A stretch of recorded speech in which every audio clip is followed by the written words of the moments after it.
A cold wind, carrying the scent of ancient earth and the bitter tang of injustice, was Lyra's constant companion in Eldoria's shadowed heart. Every sunrise brought with it the crushing weight of her heritage, a dark complexion that marked her as an outsider, a black elf whose very existence was whispered with fear and prejudice by the crystalline spires that pierced the sky. She moved through the realm not as a citizen, but as a phantom, a living testament to forgotten lore. Her unique magic, attuned to the earth's raw power, a dangerous secret in a world that sought to suppress it. The oppressive Elven Council, with its rigid traditions, had long ago sentenced her people to the fringes, leaving her to navigate the dangerous wilds with defiance etched into her very soul, a solitary guardian against a kingdom that despised her. Comment from where you are watching us and subscribe, because this story is just beginning. Now, let's continue. Her days were a relentless cycle of survival, her hands calloused and strong, skilled in both the delicate art of healing and the brutal necessity of self-defense. Lyra's expertise in the ancient ways, once revered, was now a dangerous weapon, wielded against the encroaching threats of a world that saw her kind as nothing more than a fading myth. Each step through the gnarled forests and across the forgotten paths was a testament to her resilience. Yet beneath the stoic facade, an exhaustion gnawed at her spirit, a weariness born of constant vigilance and the isolation that clung to her like a second skin. She was a sentinel without a sanctuary, a protector without protection, her heart heavy with the legacy of a people slowly vanishing, their stories fading into the wind, much like her own hopes for a life beyond the shadows. The echoes of a tragic past resonated within her, deeper than any blade could inflict, a symphony of loss that played on a loop in the quiet corners of her mind.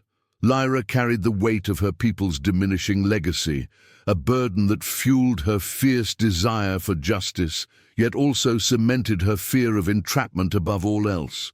A life confined, a spirit broken, mirroring the fate she desperately tried to avert for her ancestors. To be caged, to be stripped of her freedom and purpose, was a terror that surpassed even the fear of death. Yet, in those rare, unguarded moments, a secret dream flickered, a yearning for a connection profound enough to mend her fractured heart. A grander purpose than mere survival, a whisper of belonging in a world determined to cast her out. The realm of Eldoria itself seemed to groan under the weight of its own secrets and impending doom. A subtle tremor that Lyra, with her deep connection to the earth, felt more acutely than most. Whispers of ancient prophecies grew louder, carried on the very wind that rustled through the crystalline spires, hinting at a destabilization far greater than mere political squabbles. A mysterious blight, unseen by most, began to creep across the lands, subtly poisoning the magic that hummed beneath the earth, a creeping shadow that promised to unravel the delicate balance of the kingdom. This creeping decay, both natural and arcane, signaled a shift, a profound imbalance that even the most oblivious noble could no longer ignore, threatening not just the ruling Elven Council, but the very fabric of existence for every creature, including Lyra's hidden community. One moonless night, a vision struck Lyra with the force of a physical blow, not a dream, but a raw, desperate plea from the earth itself. A resonant hum that vibrated through her bones and demanded action. It showed her not a distant threat, but a deep, primal scream emanating from the very heart of the royal fortress, a place forbidden to her kind.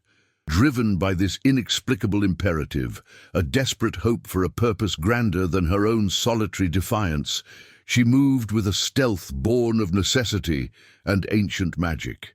Navigating the labyrinthine passages beneath the glittering castle, she infiltrated the deepest dungeon, a place of unholy silence, where she found not a common criminal, but a figure shrouded in arcane iron, his suppressed power a silent roar against his bonds, poised on the precipice of a terrifying revelation.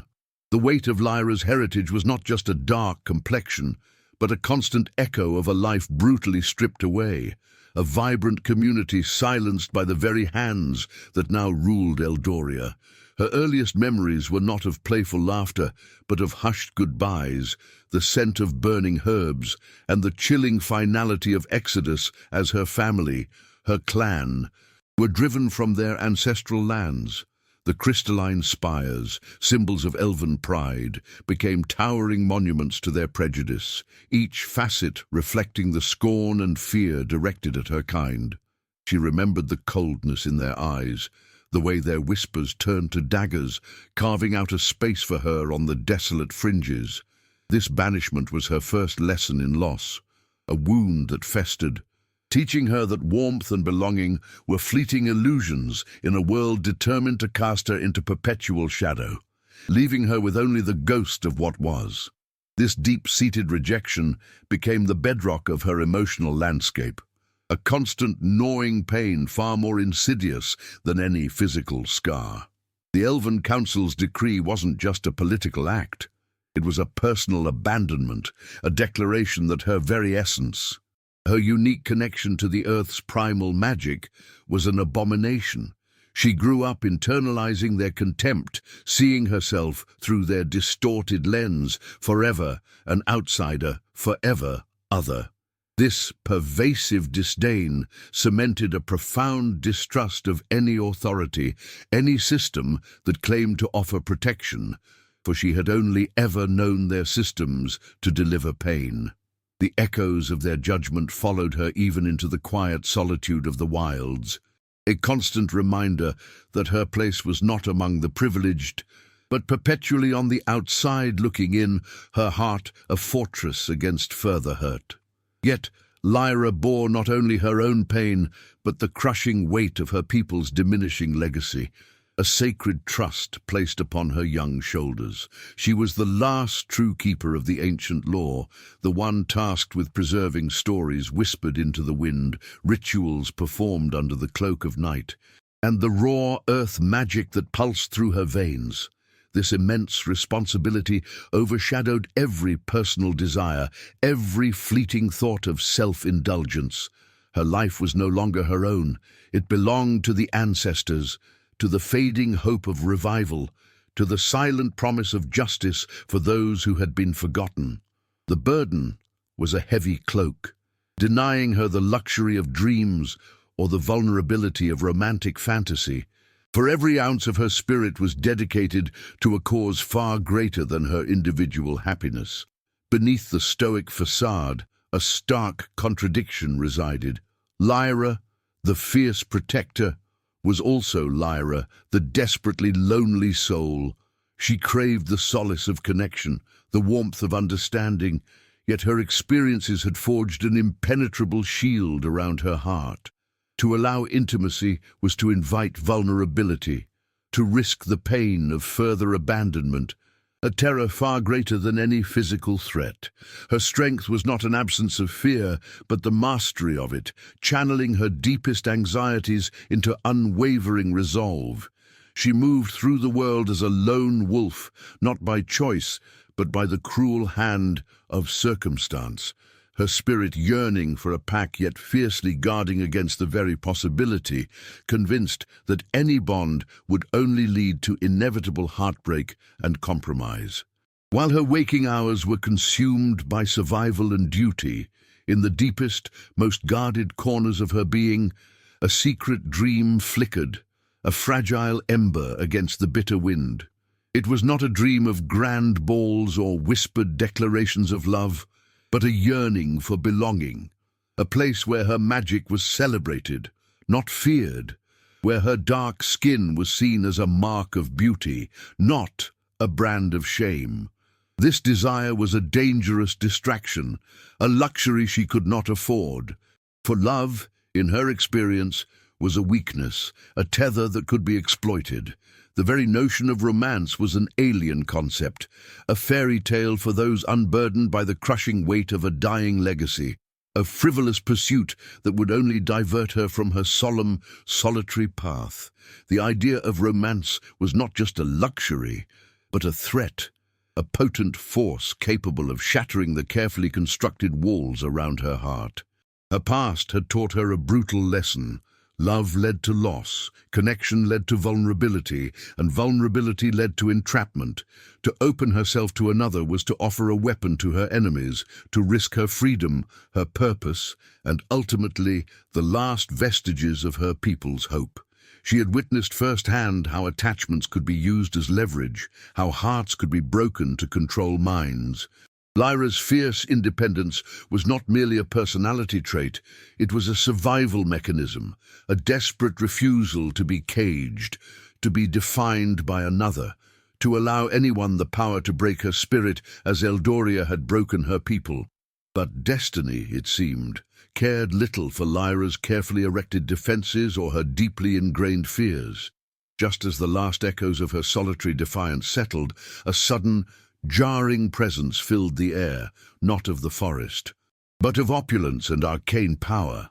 Before she could fully comprehend the shift, a silent, unyielding force enveloped her, pulling her from the familiar embrace of the earth and into an unknown vortex.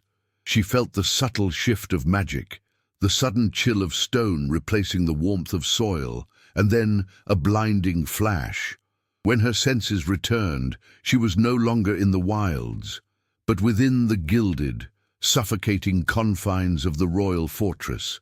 Amidst guards whose eyes held a strange mixture of awe and fear, her heart pounding with a premonition of irreversible change, utterly bewildered by her sudden, inexplicable summons into King Theron's world.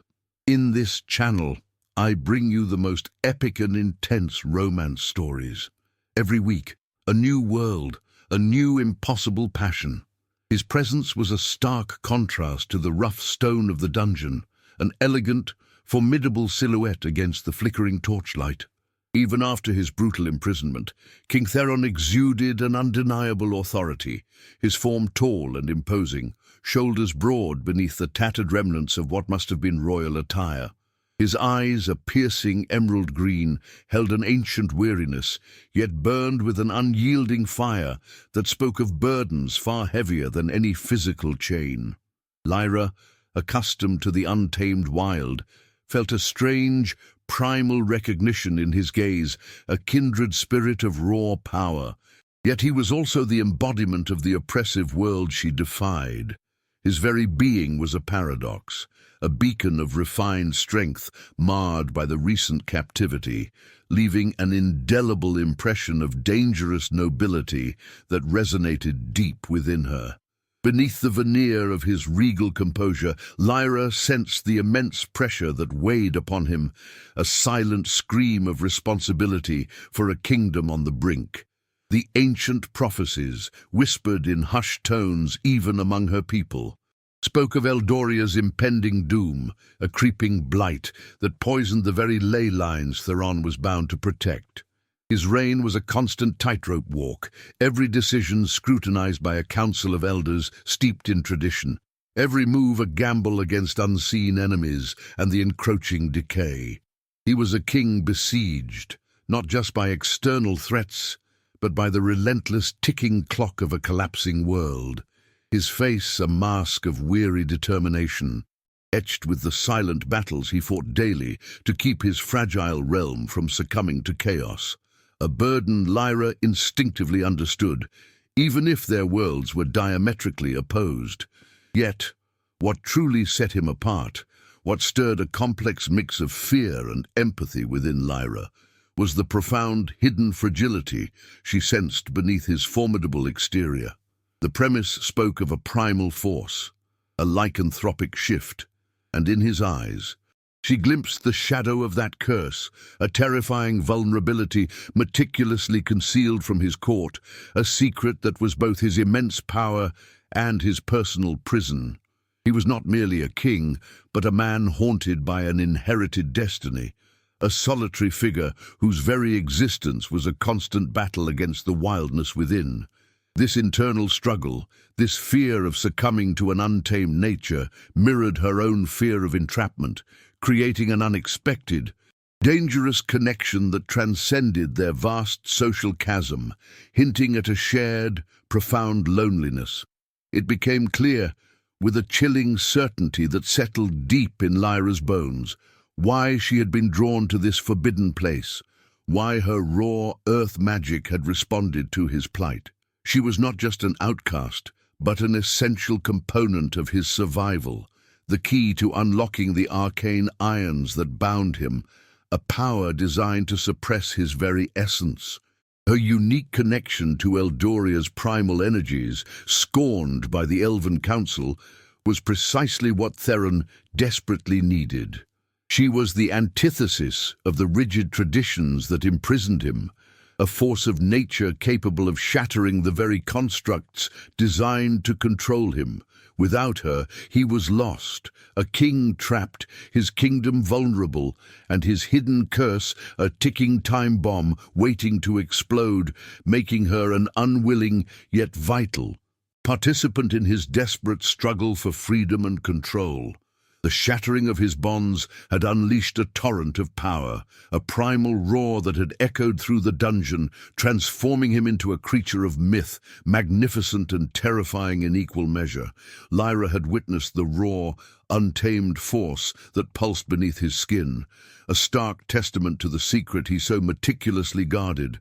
Yet, as the dust settled and the wildness receded, leaving him in his regal form once more, there was no condemnation in his gaze. Instead, he had knelt, an act of profound vulnerability and desperate resolve, his emerald eyes piercing hers with an intensity that stole her breath. And then the words, laced with ancient magic and an urgent desperation, had fallen from his lips, shattering her world. He declared her his queen, an impossible pronouncement that twisted the very fabric of her existence. The weight of his words settled upon her like a physical blow, a crown of thorns she never sought, a destiny thrust upon her without consent. Her mind reeled, struggling to reconcile the king's shocking declaration with her understanding of the world, of her place within it. Lyra, the outcast, the black elf, now queen.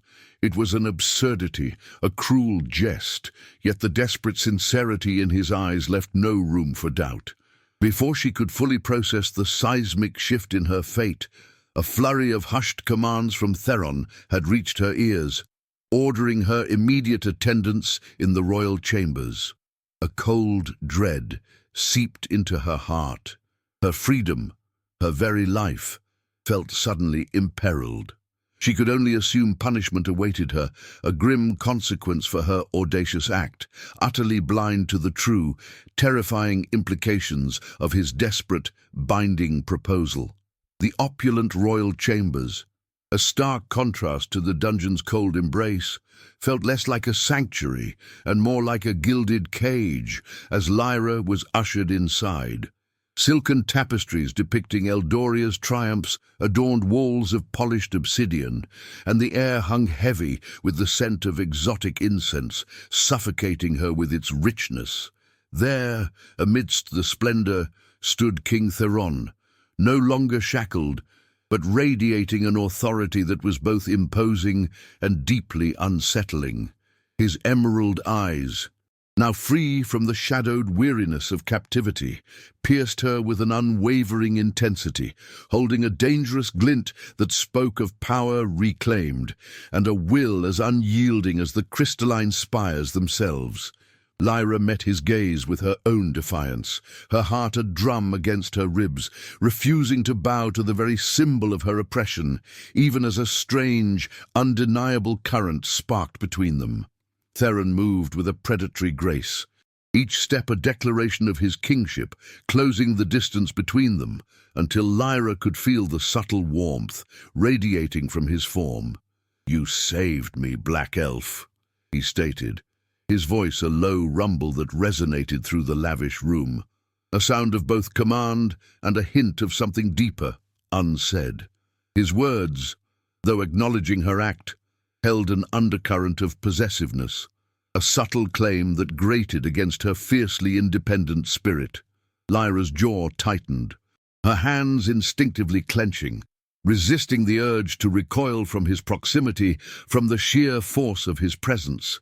She saw the glint of steel in his eyes, a silent challenge that dared her to defy him, igniting a familiar fire of rebellion within her, a refusal to be dominated by any man, let alone a king who represented all she despised. Your audacious act, Lyra, has granted me a momentary reprieve, but the chains that bind me are far more ancient than mere arcane iron, Theron began, his voice dropping to a grave whisper, filled with a weight that seemed to age him before her eyes.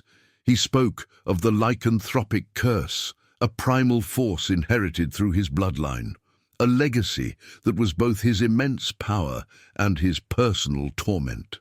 The Elven Council, steeped in their rigid traditions, saw his shifts as an abomination, a ticking time bomb threatening the delicate balance of Eldoria.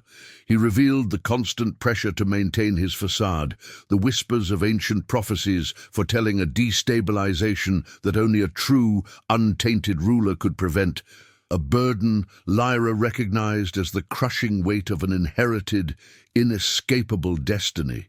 He continued, pacing the opulent chamber like a caged beast, the air around him thick with unspoken anxieties.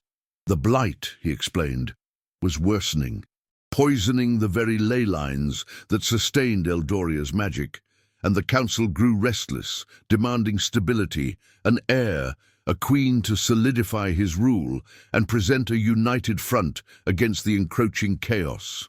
They seek to marry me to a suitable noble, a pristine lineage to quell their fears, he stated, his voice laced with a bitter irony. But my secret, my true nature, makes such a union a dangerous farce, a vulnerability they would exploit. The weight of his predicament settled in the room, a palpable force, revealing the precarious tightrope he walked, balancing duty against a terrifying, hidden truth. Then, with a sudden, decisive turn, Theron fixed his piercing gaze upon her, his emerald eyes burning with a desperate resolve. You, Lyra, are the only one who has seen my true form and lived, the only one whose unique magic could shatter my bonds, he declared, his voice resonating with an ancient magic that made the very air hum. You are the key to my freedom, and paradoxically, the solution to my dilemma. He extended a hand, not in invitation, but in a gesture of profound, unsettling intent. I propose a marriage of convenience, a temporary alliance to stabilize my kingdom and protect my secret. You will be my queen in name and in the eyes of Eldoria. The audacity of his proposal stole Lyra's breath, a whirlwind of disbelief and outrage warring within her. A queen, she, the outcast, the black elf, scorned and reviled, now expected to sit on a throne she despised. Yet, Theron continued, his words painting a picture of undeniable benefit.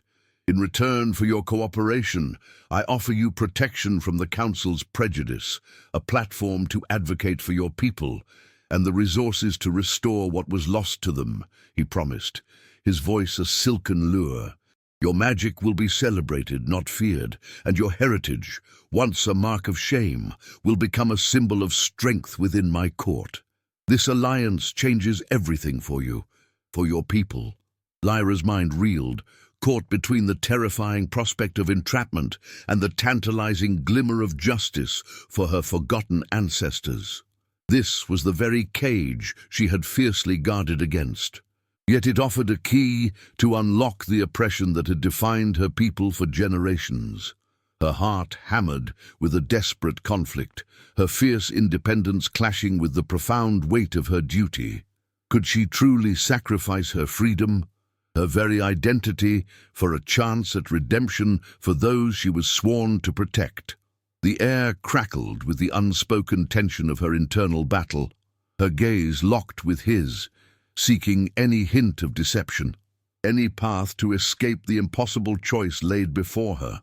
A slow, deliberate breath escaped Lyra's lips, her decision forged in the crucible of her people's suffering and her own unyielding will. I accept your proposal, King Theron, she stated, her voice steady, though a tremor of fear ran through her. Theron's regal facade softened, a flicker of relief crossing his face. But Lyra wasn't finished. Her eyes, dark and unyielding, met his with a challenge that belied her new status. "But know this," she continued, her voice gaining strength. "I will be your queen, but on one condition. My freedom will not be caged. My people will be restored to their rightful place, and I will be free to wield my magic as I see fit, without question or restraint. If you agree to this, then our alliance begins." The air in the grand hall, usually vibrant with the hum of elven magic, was thick with an oppressive silence, broken only by the rustle of silken robes and the nervous coughs of the assembled court. Lyra stood beside Theron, the weight of a foreign crown pressing down on her brow, a stark contrast to the rough earth that had always been her sanctuary. The ceremony was less a celebration and more a solemn, hurried pact, devoid of joyous music or floral adornments. Instead, a grim-faced high elder, his ancient voice devoid of warmth, recited the binding words of the marital alliance, each syllable echoing like a death knell for Lyra's fiercely guarded independence. Her dark skin, usually a point of strength in the wild, felt exposed, an open wound under the relentless, scrutinizing gaze of Eldoria's elite, sealing her fate in a gilded cage she had sworn to avoid. Theron, clad in robes of deep emerald that perfectly matched his piercing eyes, stood tall and unyielding, a king once more, yet with a subtle tension in his jaw that Lyra alone seemed to discern. His voice, when he spoke the ancient vows, was a low, resonant rumble, a promise of protection for Eldoria that somehow, impossibly, included her.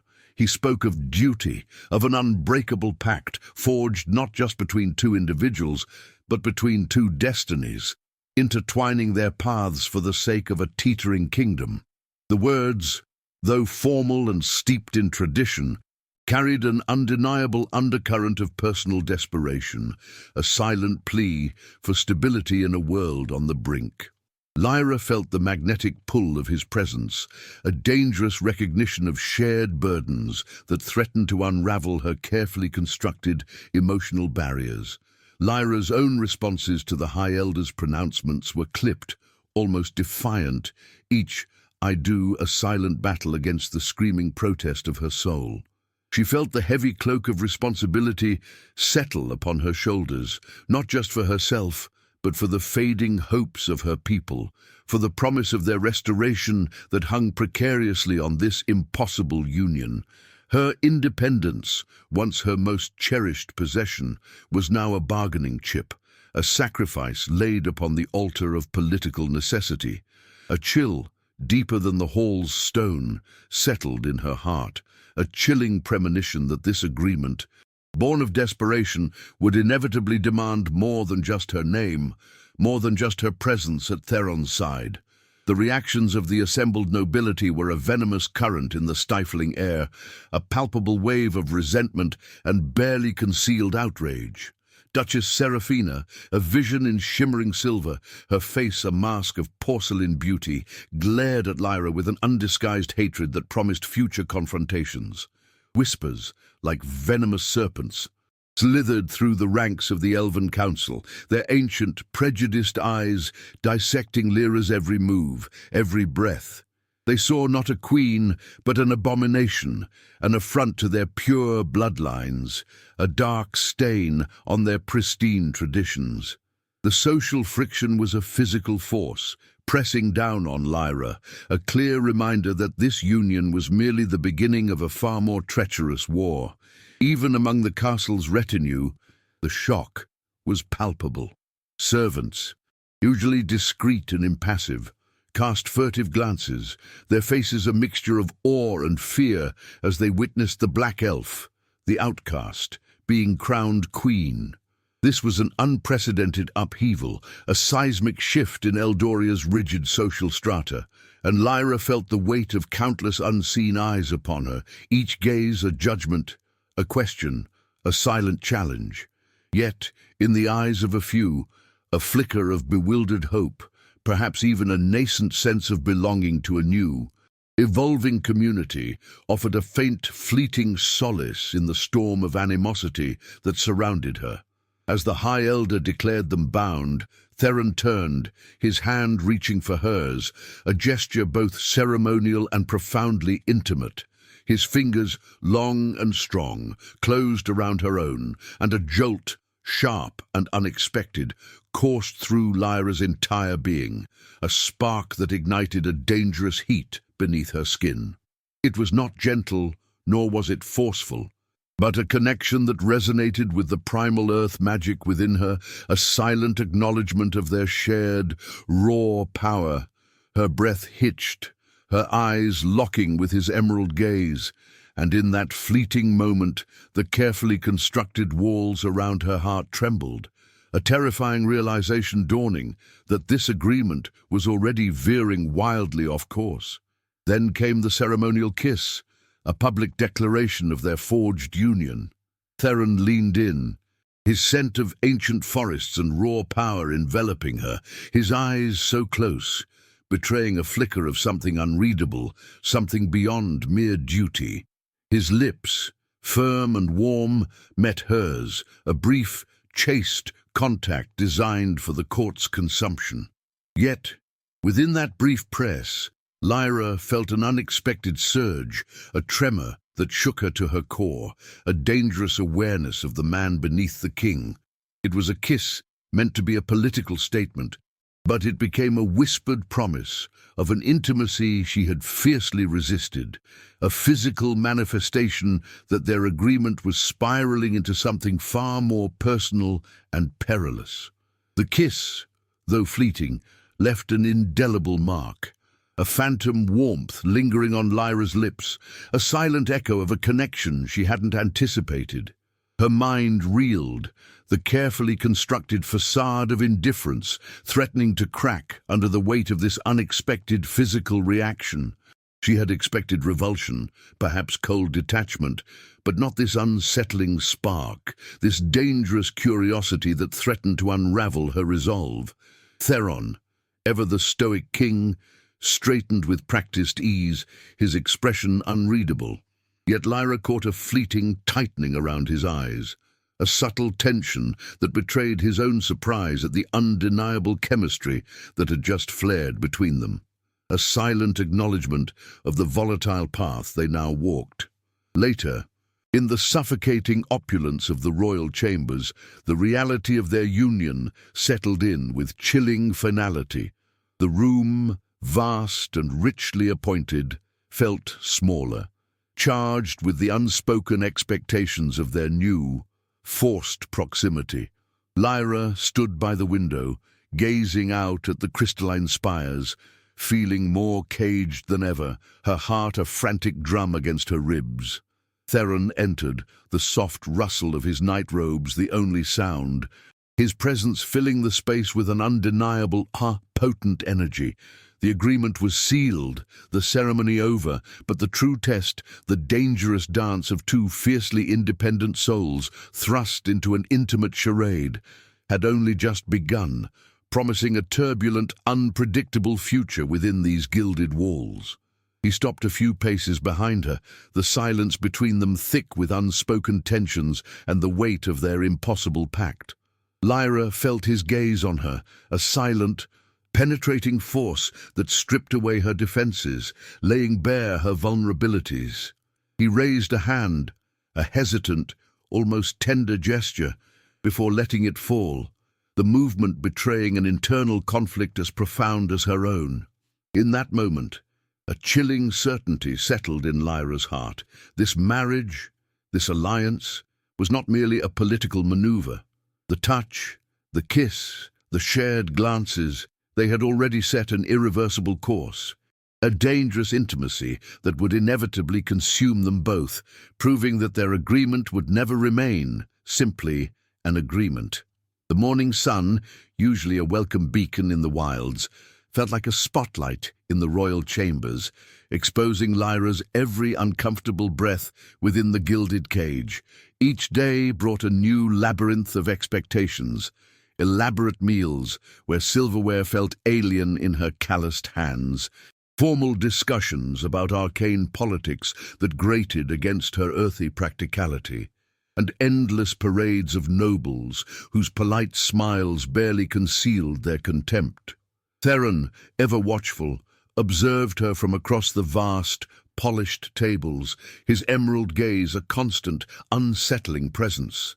He saw her stiff posture, the subtle clench of her jaw, the way she bristled at the whispers, and in those moments, Lyra felt a flicker of something she couldn't quite name, not pity, but a quiet understanding, a shared acknowledgement of their mutual discomfort in a world not truly their own. The opulent fabrics and stifling etiquette pressed in on her, a constant reminder of the chasm between her wild heart and this gilded prison, slowly eroding her fiercely guarded solitude. Their interactions, initially formal and guarded, began to weave an unexpected tapestry of shared moments amidst the court's relentless scrutiny.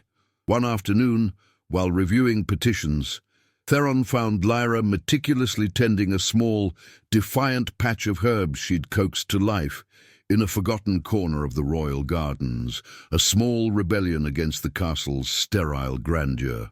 He watched, a faint, almost imperceptible smile touching his lips, as her hands, usually poised for battle, moved with a delicate reverence, a stark contrast to the stiff formality of their morning councils. Later, over a quiet late-night meal, they discussed the blight creeping across Eldoria, their combined knowledge of arcane magic and earth lore, creating a synergy that transcended their differing backgrounds. In these stolen moments, a dangerous comfort began to bloom, a silent question forming in the space between them. How much of this growing understanding was genuine, and how much was merely a performance for an unseen audience? The court, however, remained a viper's nest of thinly veiled disdain. Duchess Seraphina, her beauty as sharp as her wit, spearheaded the campaign of subtle humiliations. During a grand feast, as Lyra attempted to navigate the complex social graces, Seraphina deliberately mistook her for a servant, loudly demanding a fresh goblet of wine, her eyes glittering with malicious amusement. Whispers followed Lyra like a shadow, about her unrefined manners, her unsuitable lineage, her dangerous magic. The Elven council members, their faces etched with ancient prejudice, would pointedly turn their backs when she spoke, or offer dismissive, condescending remarks about her quaint understanding of Eldorian lore. Each slight, each cutting word was a deliberate attempt to undermine her authority, to remind her of her outsider status, a relentless assault on her pride that burned hotter than any flame.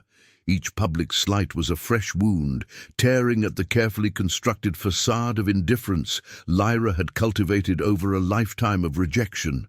The familiar sting of being other, of being less, coiled in her gut, resurrecting the echoes of her people's banishment. Her jaw would clench, her gaze hardening, a silent promise of retribution simmering beneath her stoic exterior. She felt the eyes of the court on her, dissecting her reactions, waiting for her to break, to confirm their prejudices. But even as the humiliation burned, a fierce resolve solidified. She would not give them the satisfaction. She would stand tall, not just for herself, but for the countless generations of black elves whose dignity had been systematically stripped away. Theron, from across the crowded rooms, watched the subtle shifts in her expression, a silent acknowledgement passing between them, a dangerous spark of shared defiance in the face of their enemies. It was during a particularly venomous council meeting that Theron made his first subtle move.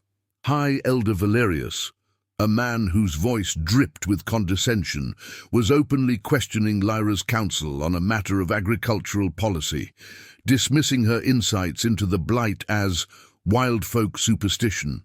Lyra, her temper fraying, prepared to retort, but Theron's hand, placed with a feather-light touch on her arm, stopped her, His eyes, usually cool and regal, now held a dangerous glint as he cut off Valerius mid-sentence, his voice a low, resonant command that brooked no argument. The Queen's connection to the earth is precisely why her perspective is invaluable. Elder, he stated, his words like steel. The room fell silent, the abruptness of his defense a shock, and in that moment, Lyra felt a strange, unsettling warmth spread through her, a recognition that he saw her, truly saw her, beyond the titles and the political charade. That evening, the tension between them, now laced with a new undercurrent, crackled in the air of Theron's private study. Lyra found him hunched over ancient maps, tracing the Blight's insidious spread.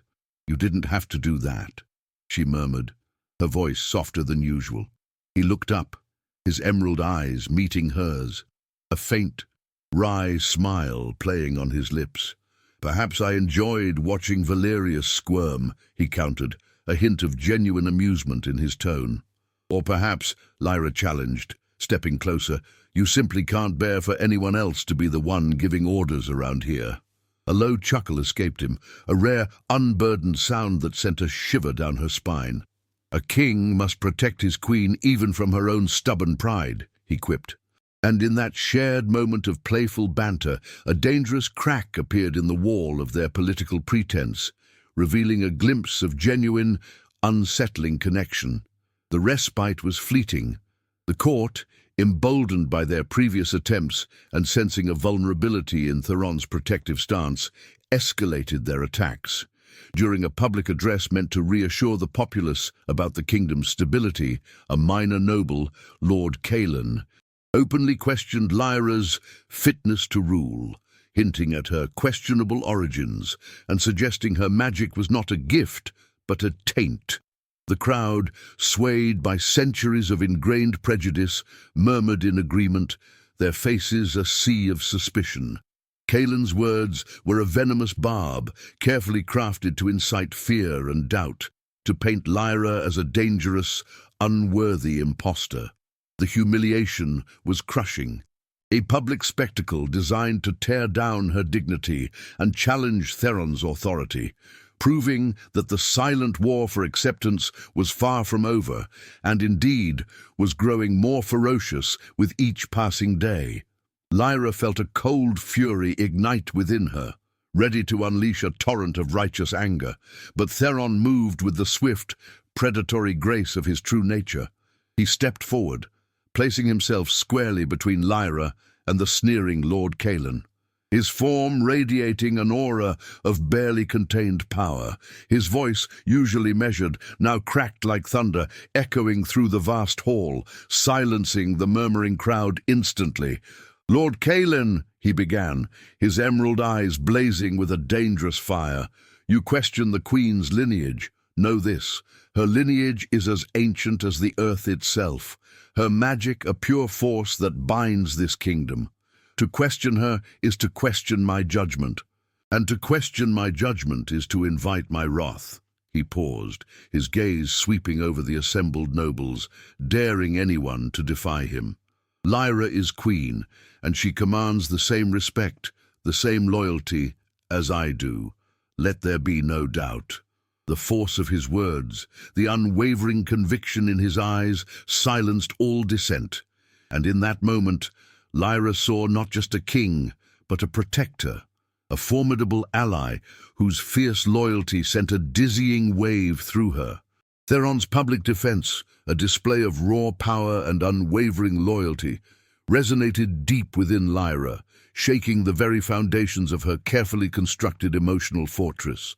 The warmth of his protection, the fierce conviction in his voice, felt alarmingly real, far transcending the bounds of their political arrangement. As the echoes of his words faded and the court dispersed, Lyra found herself grappling with a profound, unsettling realization. The lines between their pretense and genuine connection were blurring at an alarming rate. Was this still just a strategic alliance, a cold calculation of power and duty, or had something far more dangerous, far more intimate, begun to bloom in the heart of their impossible charade. The question echoed in her mind, a terrifying whisper of possibility that threatened to unravel her most deeply held convictions, pushing her to confront the burgeoning truth of their intertwined destinies. The incident cemented a new, unspoken understanding between them, a fragile bridge built on shared defiance and unexpected vulnerability. Late into the nights, they would often find themselves in the royal library, ostensibly discussing state affairs, but their conversations inevitably drifted. He spoke of the solitude of kingship, the crushing weight of expectation, the terror of the beast within. Lyra, in turn, found herself revealing fragments of her past, the silent suffering of her people, the profound loneliness of being the last true sentinel of her heritage. In these hushed confessions, surrounded by the scent of ancient parchment and the soft glow of enchanted globes, their individual burdens seemed to lighten, shared between two souls who, against all odds, found solace and a strange, dangerous kinship in the other's presence. Each shared secret, each lingering gaze pulled them deeper into a bond neither had anticipated nor desired. Yet even as their connection deepened, the phantom fears that had always haunted Lyra resurfaced with renewed intensity. The thought of entrapment, of being truly known and thus truly vulnerable, was a terrifying prospect. She saw Theron not just as a king, but as a man whose touch stirred a forbidden yearning, a dangerous desire for a belonging she had always denied herself. And Theron, for his part, wrestled with the ever-present shadow of his lycanthropic curse, the fear that his true nature would ultimately destroy any genuine bond they might forge.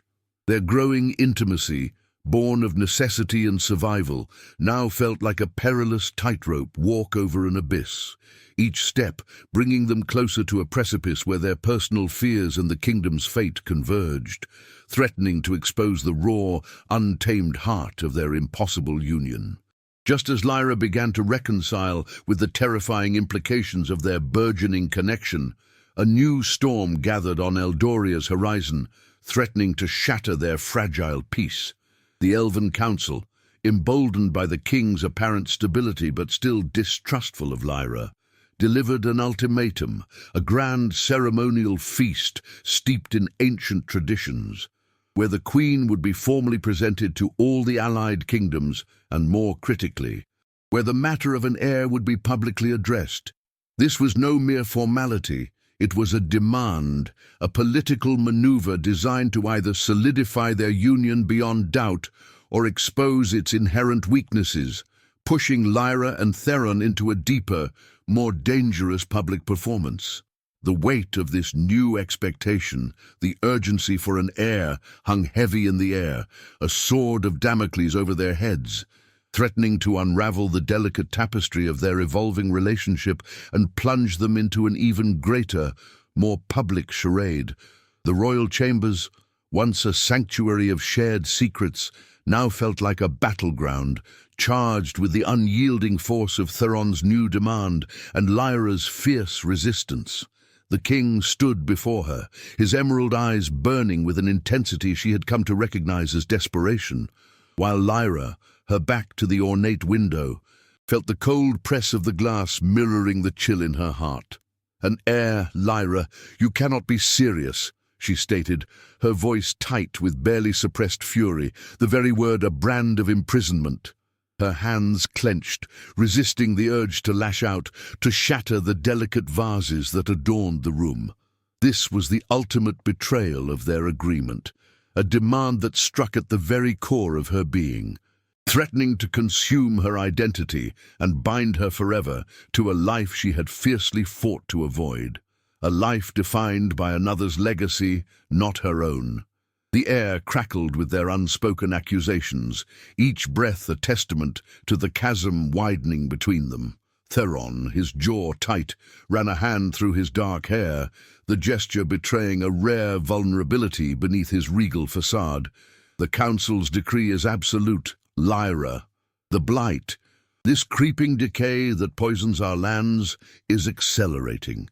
Ancient prophecies foretell that Eldoria will only stabilize, its magic restored through a true, undisputed heir of the bloodline, one born of a union strong enough to mend the fractured ley lines, he revealed, his voice a low, urgent confession. They have given me a deadline, a mere few weeks before they declare my reign illegitimate.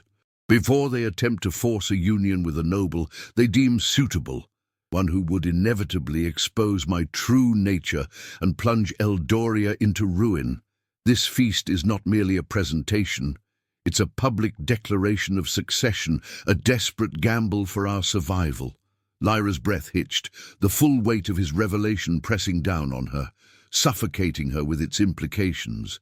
"A true heir from us," she whispered, the words laced with a bitter irony. "You ask me to bear your child, to surrender my body, my very essence, to secure your throne. This is the cage I feared above all else, Theron. To be truly bound, to be merely a vessel for your lineage, a pawn in your political game." Her eyes flashed with a pain far deeper than anger, a raw wound of entrapment resurfacing. The moral dilemma clawed at her. Could she sacrifice her autonomy, her very soul, for a kingdom that had scorned her people, for a king who, despite his desperate need, still represented the oppressive forces she fought against? He stepped closer, his hand reaching out, then falling back, the unspoken yearning in the gesture almost more potent than a touch. "It is not a choice I make lightly, Lyra, nor one without a cost to me," Theron admitted, his voice softening, a profound ache in its depths. "Every fiber of my being resists binding you further, of asking this impossible sacrifice. But if Eldoria falls, your people, the very heritage you strive to protect, will vanish into the shadows forever. You are the only one who truly understands the beast within me, the only one whose strength I can trust to stand by my side, to face this impossible future." His eyes filled with a desperate, almost loving plea, locked onto hers, leaving them both reeling on the precipice of an unspoken confession. The mounting pressure from the council was a palpable force, their ancient decrees echoing through the castle halls like a death knell.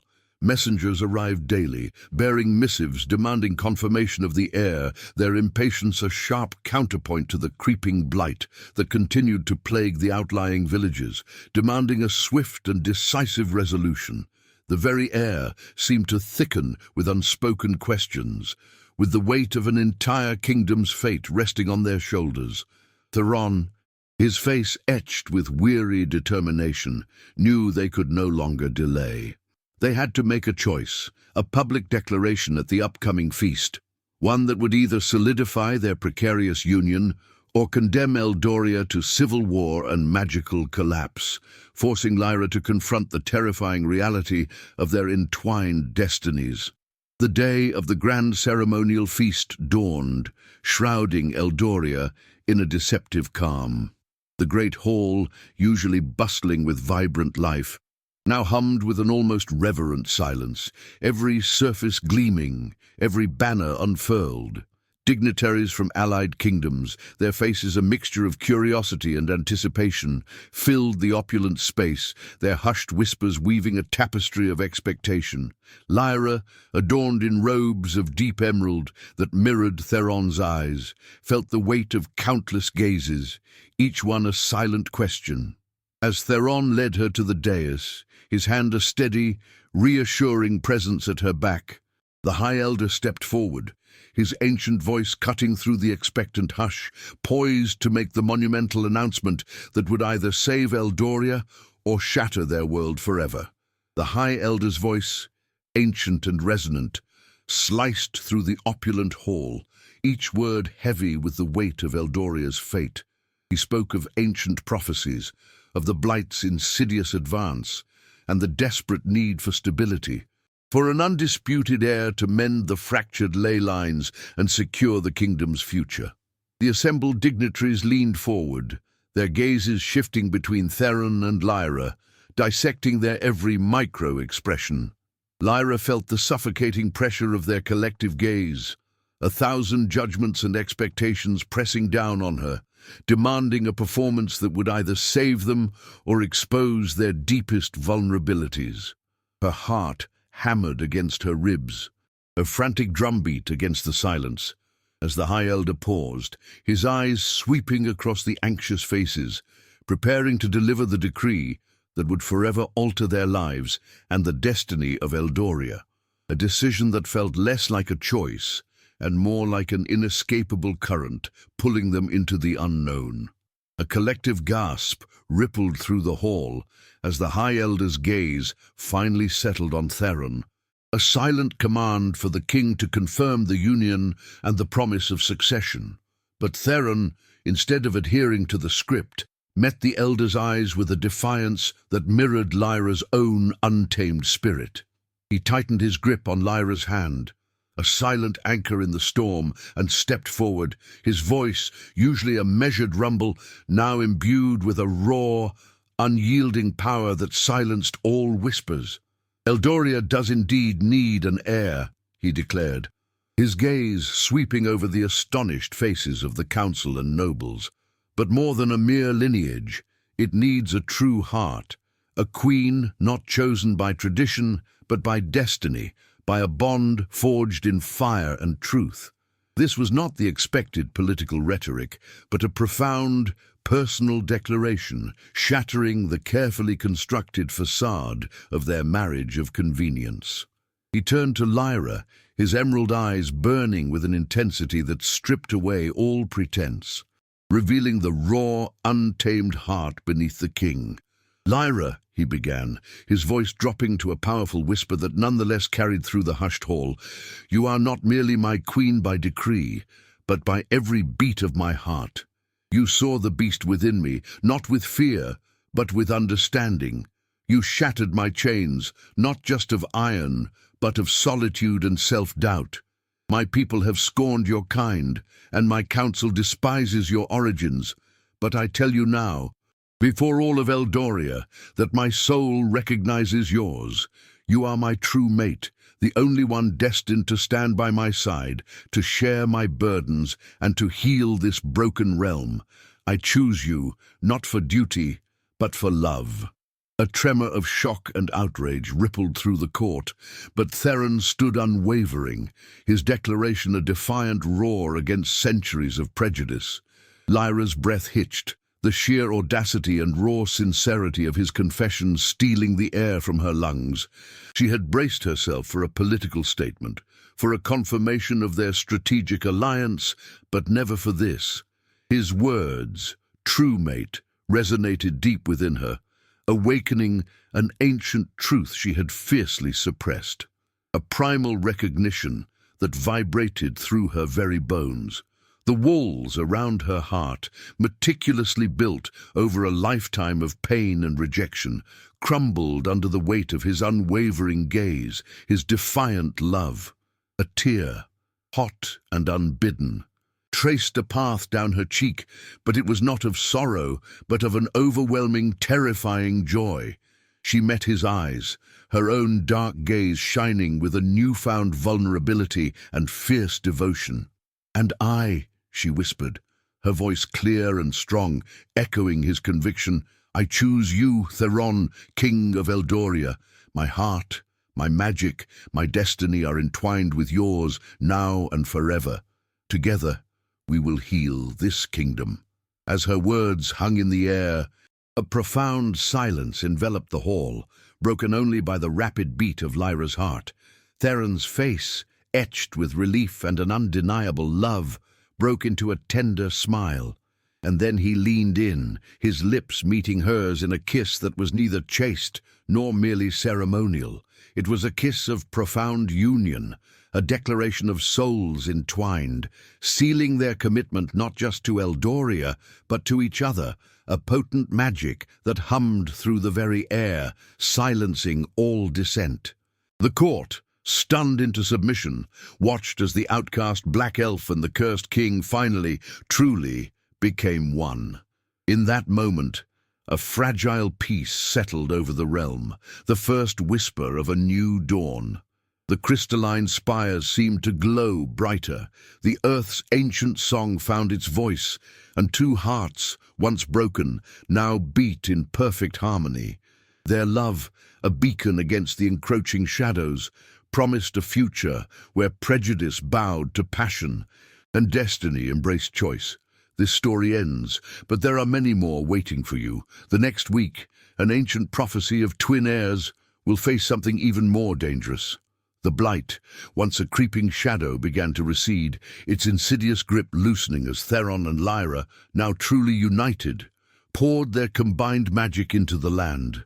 Their reign blossomed into an era of unprecedented harmony, prejudice slowly dissolving under the warmth of their unwavering love, and Lyra's tireless efforts to restore her people to their rightful place. Soon, the whispers of an heir turned to joyous exclamations with the quiet promise of a new life, a symbol of hope and renewal for Eldoria, destined to embody the strength of both earth and spirit.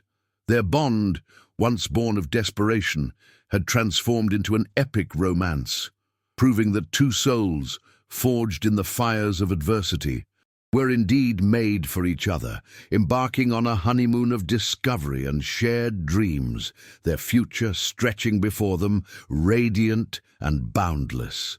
Like this story, if it captivated you, subscribe for the next one. Comment on what moment impacted you the most. May your own heart find its epic tale